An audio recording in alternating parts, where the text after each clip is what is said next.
Guess who's back? Back again. Juljas back. Conquest. Comparison. Guess who's back? Conquest. Comparison. I should stop singing. I'm horrible. Oh my god, this intro is always getting worse and worse. But, well, today I was looking at the Conquest and thought, you know what? We've got 4 conquests and I never really yet looked at big differences between these conquests, and that's what I discussed these a little bit today for each of you guys who was wondering which conquest you should play. So I thought I'd get started. And I'll be looking at the difficulty, and I'll be quickly ranking the conquests in difficulty. And I think the easiest is obviously 1798. The Conquest is auto-runnable with Netherlands, and even if you don't auto-run, it's still, if you have a little bit of tech, a little bit of generals, 1798 is almost easily doable. Just play and you actually always win. Then a second easiest, as no big surprise, is 1806, which is a bit harder than 1798, but ultimately not that much harder. And a little bit surprising, I rank 1815 to be easier than 1812, because 1812 the timing is super hard and the Americas are really annoying. The difference for me is that at 1815 there are 5 America countries, so even if one of your allies loses because you don't pay attention or you can't help them, there's still a second one you can still try to boost, or maybe even a third one you can try to boost. But if you play 1812, there's only USA, Canada and Mexico, and if you, for example, lose most of your allies or America, you're screwed. You have to go and conquer the continent by yourself, and with 1815 you don't have to. That's really a difference. Now, a little stat, obviously, but still, so that might be interesting for you. So know how many countries are in each conquest, and I counted myself. I hope I can count. I maybe can't count. Just point it out in the comments and I'll feel ashamed. But I counted 15 countries in 1798, 18 countries in 1806, 20 countries in 1812, and 22 countries in 1815. So it's always a bit more, obviously, there's always a bit more countries, so if you want to have the most variety, play 1815. If you want to get the conquest done, 1978. Now, which one is the most fun to me? I would say 1798 is the beginning. It's a lot of fun because your generals are still weak and everything still makes sense. But later on, it's super easy, it's not anymore that much fun, but at least you always get a win. If you play 1806 in the beginning, when you start the game, it'll be super hard.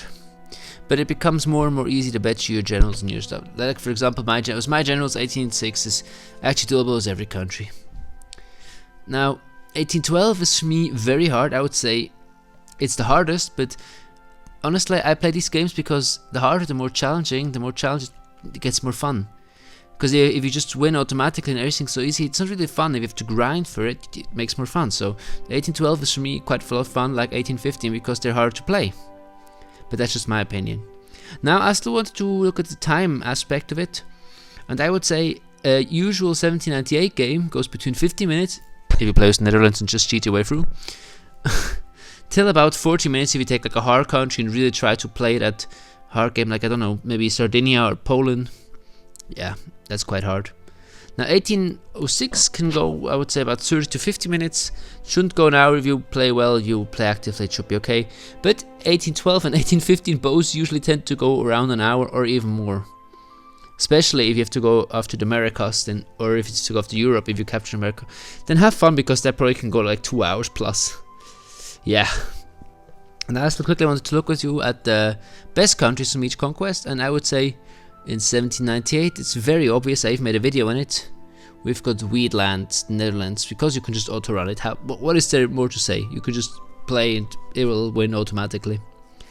Then with 1806, I would say probably Denmark is super easy, because you can prepare, take out Sweden, and then lay wreck to Russia and Prussia, and then your allies will do super well. Or Sweden, exactly the same thing. Denmark and Sweden are very equal. In 1812, this time it is a bit more obvious. It's Sweden, take out Denmark again, help your allies in Middle Europe, and you'll do quite well. It's very doable.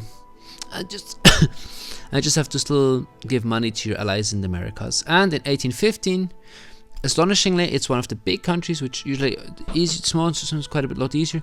The USA, because USA tends to do bad for the French side. If you take out Canada and Mexico, your side will do well. And I managed to win like USA like 60 rounds or something quite easily. It was fun.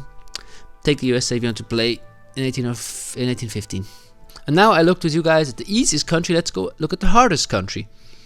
Now, to me, it feels like either Poland, which has a super hard start when Russia could then join. But I don't know, Poland or maybe Sardinia are the hardest countries in this conquest. In 1806, it feels like the HRE or Poland. It's quite hard to survive in the beginning, but if you can do it, it's not that bad. And the HRE has just too many enemies. Just look at the map. Look how many enemies they start with. You'll be fighting the Ottomans, you'll be fighting the Italians, you'll be fighting the Rhineland, the Saxony, and Poland. Just quite a hard start. In 1812, surprisingly for me, was Egypt or Prussia, because Prussia you get mobbed in the beginning, it's super hard to survive. And Egypt, I don't know, it's surprising, but every time I played Egypt, I just couldn't advance. I managed to capture some Ottoman territory, but then I was just slogged down. Maybe it's just me, but it felt really hard for me. And 1815, I'm not quite sure because I haven't played all countries yet, but it felt like Bavaria. You're just weathering the storm in the beginning is quite hard. And it feels like France, because France in the beginning does so well. It doesn't really make sense to take France and then you have to just do it by yourself. So France or Bavaria are in the beginning super hard. But if you get a bit of grip of your theatre, then it's okay. Now, which conquest is best for what? 1798, best conquest for grinding medals and grinding gold. It's just so easy. Like I said, grab Netherlands, just auto run that, and you'll play an hour, you'll win it like 4 times in that time. It's just insane. In 1806, the good thing is you play a bit more challenging, but it's still in Europe, it's still quite easily doable, it doesn't take that long. It's like a bit of a harder version of 1798. 1812 is really good to sharpen your senses in European war, to really understand the game mechanics, to know when you have to help your allies, to challenge yourself, because often it's quite hard. And yeah, it's good to learn the game mechanics. 1815 is basically the easier version of 1812. It's the same, but just a bit easier. Anyways, I hope you guys liked this kind of video. I just want to try something new. Anyways, don't forget, if you hit the subscriber goal of 600, I'll do the mighty tribal unit. Look, I've even still got it open. And I'll suffer a lot because there's only militia and cavalry you can do. Just look at this, there's only one kind of unit you can build. Do you really want to put me through this? Look, you guys really do not like me, it seems. Anyways, 600 subscribers, you'll see me suffer. For free, yay. I have to press that sub button. I'll stop rambling now. Join my Discord if you want to chat with me. And have a nice goodbye.